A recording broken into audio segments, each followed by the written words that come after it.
Hello, my name is Deborah Baker, and I'm sorry if this first part is a little wobbly.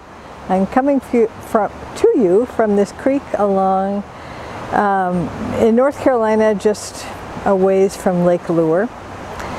And we are going to have a wonderful meditation and listen to the water. So relax and enjoy. So let's begin with our 3 nice, really deep breaths. Breathing in the first time, filling up your chest, the lungs in the front. Hold it for a moment or two, and then let it go. And then breathe in a little more deeply. Fill up your chest and your back. Fill up your lungs, and then release it. And now take the deepest breath you've taken all day. Fill up your chest, your back, and your belly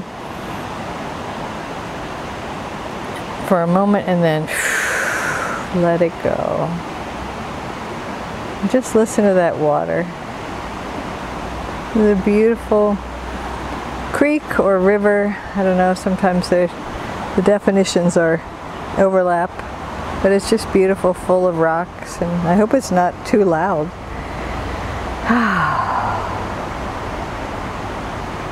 Let's just settle in. Imagine that you're here with me, sitting on this nice warm rock. Yeah, and just let go, let go, let go. Take a moment and relax our bodies. So imagine pressing everything up to the center line, your feet, your knees, your thighs. Tuck your arms to your sides, pull your hands toward your wrists, tuck your chin, and just imagine you're squeezing everything to your center line. Squeeze, squeeze, squeeze for a breath cycle, and then let it go.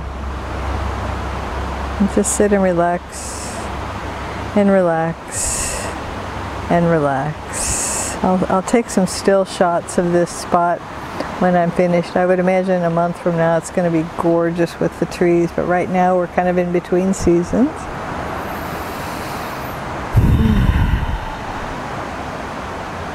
So this is the last of our series using Ho'onoponopono to heal ourselves, to invite healing into our hearts, into our thoughts, into our minds. And so if you've been following along, you know what the 4 statements are.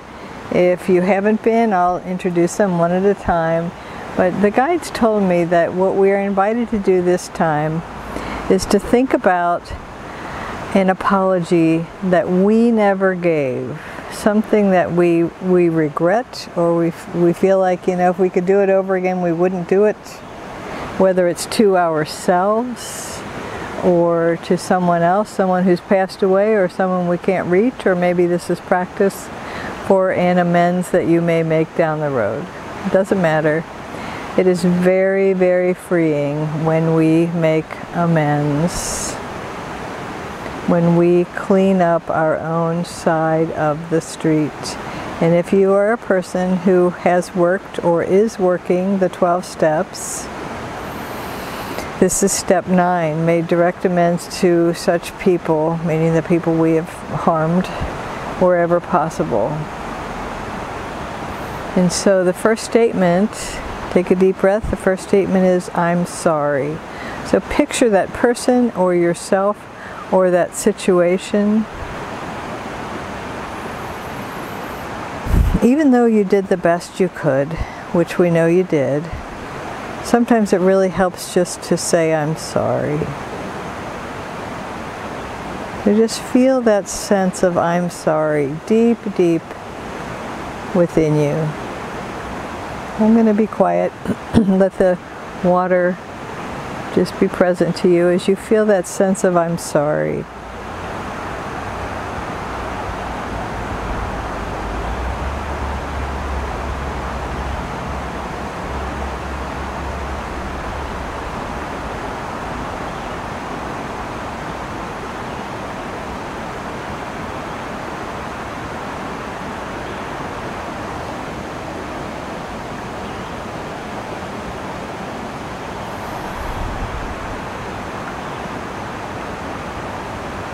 And then the second statement, which to me is kind of the cusp of the forgiveness, is asking for forgiveness.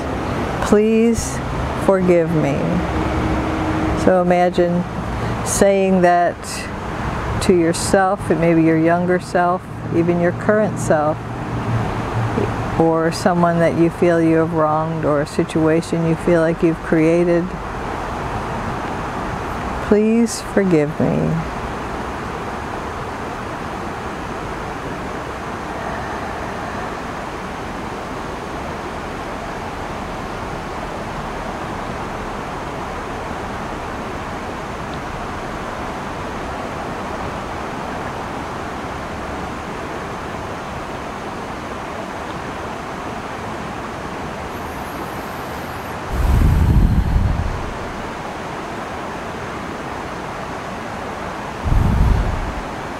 And the thing about making amends or making apologies or trying to clear up your own side of the street is we can only do our part.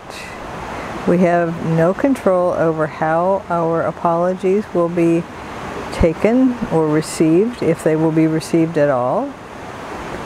But that's not the point of it. The point of it is to say it because it's for us. Whether the forgiveness comes is out of our control. We can only control our own thoughts, words, and actions. And so even if it's in a spiritual sense, maybe someone who's passed away, and I guarantee you, if that's the case, they are hearing you and they are letting you off the hook in this very moment.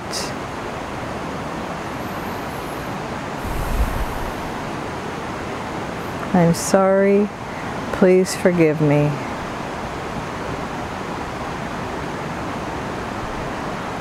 And now the third statement is, I love you. And I particularly like this if the apology is for yourself and you are loving yourself. I love you. Or whether it's someone that you're thinking of.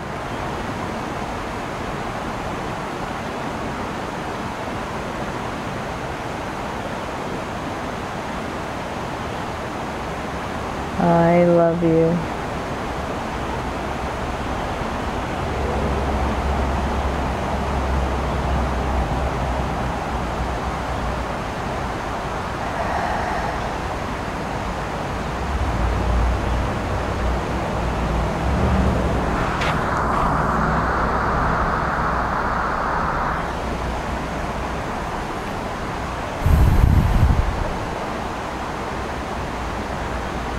And there's never been an I love you said that was a bad thing.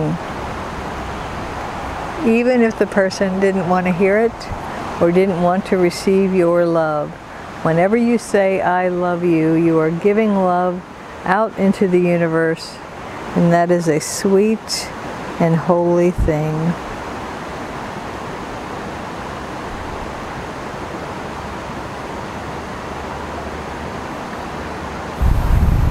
And now the fourth statement is, thank you. So whether you are thanking yourself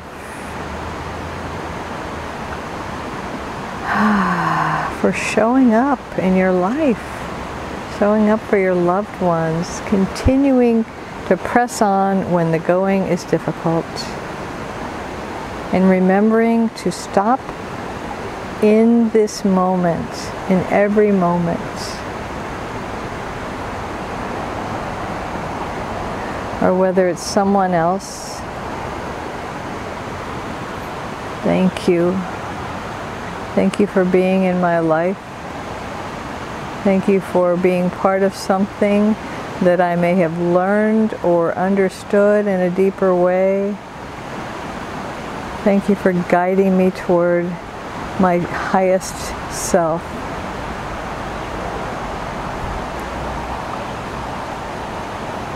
Sometimes the things that we would judge as ugly turn out to create the most beautiful experiences.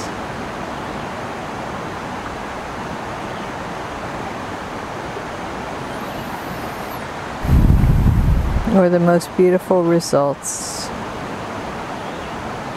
So thank you. Thank you. I, from my deepest place, invite you to say thank you to yourself.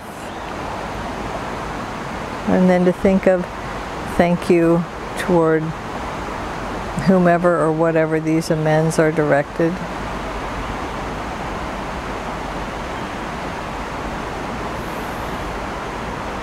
Thank you for this wonderful life.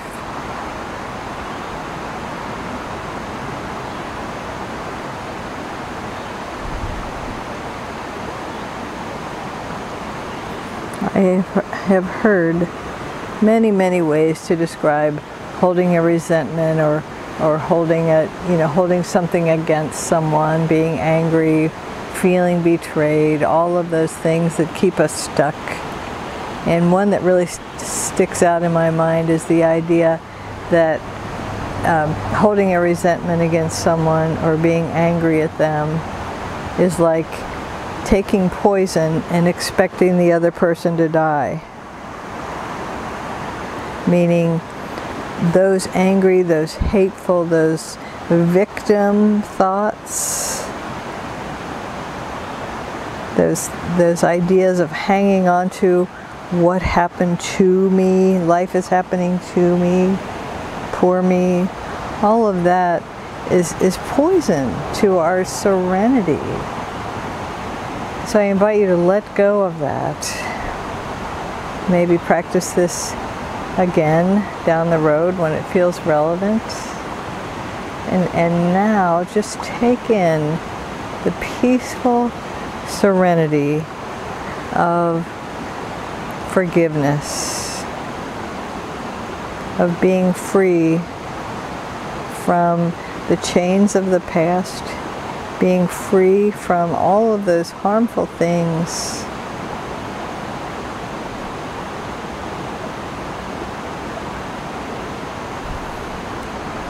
The guys are telling me just to be quiet and let us all just kind of relax in this beautiful place.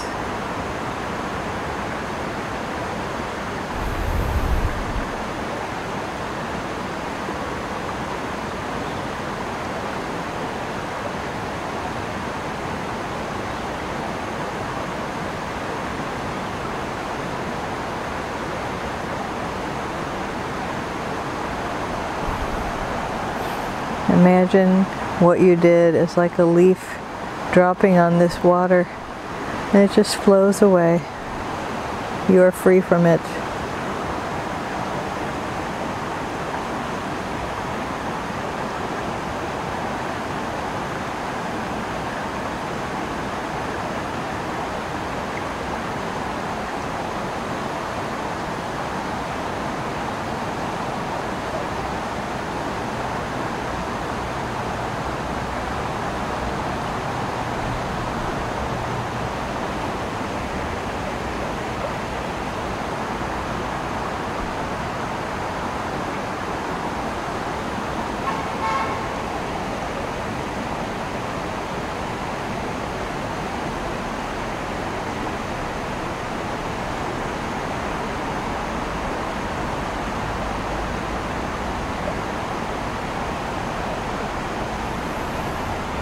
You deserve peace and serenity.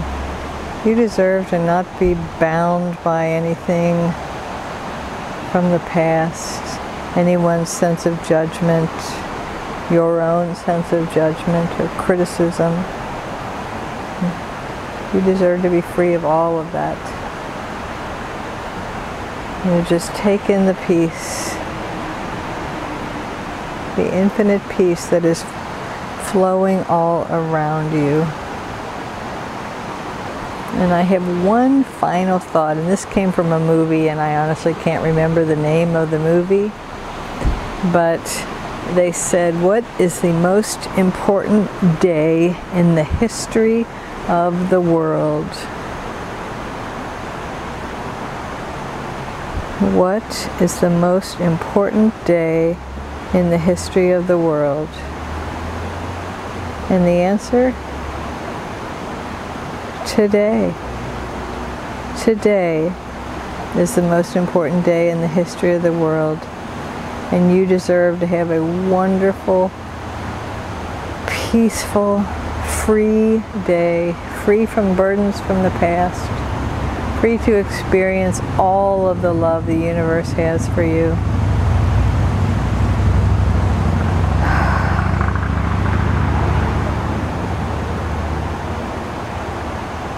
Take a deep, deep breath.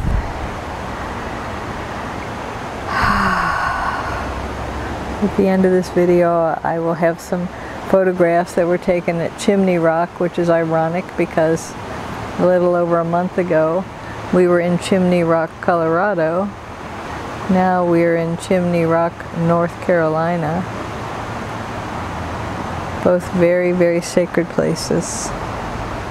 So enjoy my travels vicariously through my photos, and know that you are whole and perfect exactly as you are. So thank you again for joining me for this little while here in North Carolina.